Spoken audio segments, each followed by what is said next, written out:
maxima and minima. யூஸ்வலாக question கேட்குற ஒரு pattern, find maxima of this equation.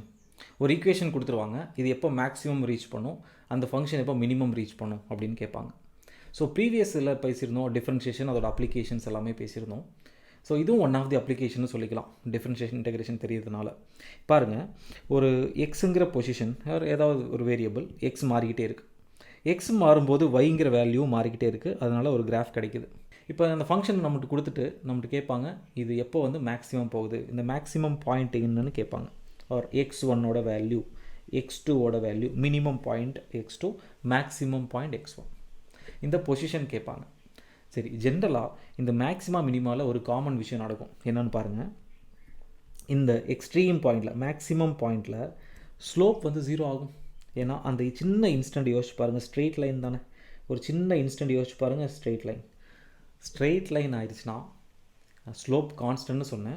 ஆனால் அந்த ஸ்ட்ரெயிட் லைனுங்கிறது எக்ஸ் ஆக்சிஸ்க்கு பேரலாக இருக்குது. அப்போது ஸ்லோப்புங்கிறது tan தீட்டாவோட வேல்யூ 0, ஏன்னா தீட்டா வேல்யூ 0 இருக்கனால. ஸோ இந்த ரெண்டு பாயிண்ட்லேயும் மேக்ஸிமாவும் மினிமாவுக்கும் ஒரே ஒரு ஃபார்முலா தான் யூஸ்வலாக யூஸ் பண்ணுவோம். எப்பெல்லாம் டிஃப்ரென்ஷியேஷன் 0 ஆகுதோ அப்போல்லாம் மேக்ஸிமா அண்ட் மினிமா பாயிண்ட்ஸ் கிடச்சிரும். ஸோ அதுதான் இங்கே மென்ஷன் பண்ணியிருக்கோம். அட் மேக்ஸிமா அண்ட் மினிமா இருந்தாலும் மேக்ஸிமா இருந்தாலும் dy by dx 0, ஸ்லோப் வந்து 0வாக இருக்கும். இவ்வளோ தான். அப்போ நீங்கள் என்ன பண்ணணுன்னா, அதை ஒரு தடவை டிஃப்ரென்ஷியேட் பண்ணிடுங்க அந்த கொடுத்த ஃபங்க்ஷனை. அந்த ஃபங்க்ஷனை டிஃப்ரென்ஷியேட் பண்ணிவிட்டு ஈக்குவல் டு 0ன்னு அப்ளை பண்ணுங்கள். ஈக்குவல் டு 0 பண்ணால் உங்களுக்கு ரெண்டு வேல்யூ கிடைக்கும், x1 x2 கிடைக்கும். இப்போ அடுத்த பிரச்சனை என்னென்னா, நமக்கு தெரியாது எது x1 எது x2 எது மினிமா மேக்ஸிமா. கம்மி ஆகிட்டு அதுக்கப்புறம் இன்க்ரீஸ் ஆகலாம் தானே.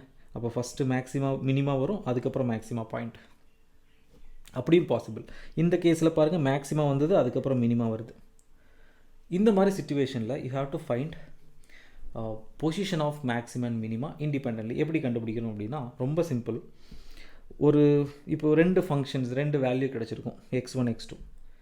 நீங்கள் கிடைச்ச ஃபங்க்ஷனை மறுபடியும் ஒரு தடவை டிஃப்ரென்ஷியேட் பண்ணுங்கள். அதாவது dy by dx கண்டுபிடிச்சிருப்பீங்களா, ஸோ அதை மறுபடியும் ஒரு தடவை டிஃப்ரென்ஷியேட் பண்ணுங்கள். செகண்ட் டிஃப்ரென்ஷியல் ஆயிரும், d squared y by dx squared அப்படின்னு அந்த சிம்பிள் எழுதுவாங்க. இந்த வேல்யூ லெஸ் தென் 0வாக இருந்துச்சுன்னா, லெஸ் தென் 0னா பாருங்கள், இங்கே தான் அது நடக்கும்.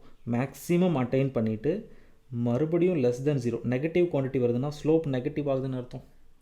ஸ்லோப் நெகட்டிவ் எப்போ ஆகும், ஒரு மேக்ஸிமம் ஹைட்டை ரீச் பண்ணிவிட்டு அதுக்கப்புறம் கம்மி ஆகும்போது தானே அந்த செகண்ட் டெரிவேட்டிவ்ங்கிறது நெகட்டிவ் சைன் வரும். அப்போது மேக்ஸிமம் பாயிண்ட் முடிஞ்சிருச்சு, கண்டுபிடிச்சிட்டோம். ஸோ அந்த பாயிண்டில் செகண்ட் டிஃப்ரென்ஷியல் வந்து நெகட்டிவ் சைன் வந்துச்சுன்னா அந்த பாயிண்ட்டு தான் மேக்ஸிமம் பாயிண்ட். இனி அதர்வைஸ் இப்போ நான் இதை எழுதிடலாம்.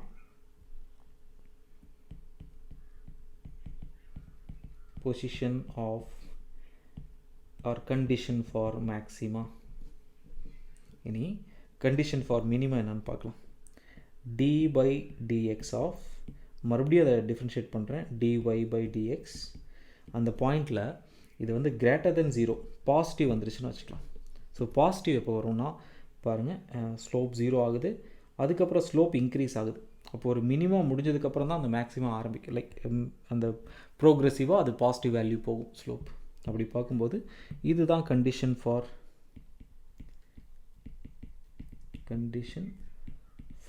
மினிமா.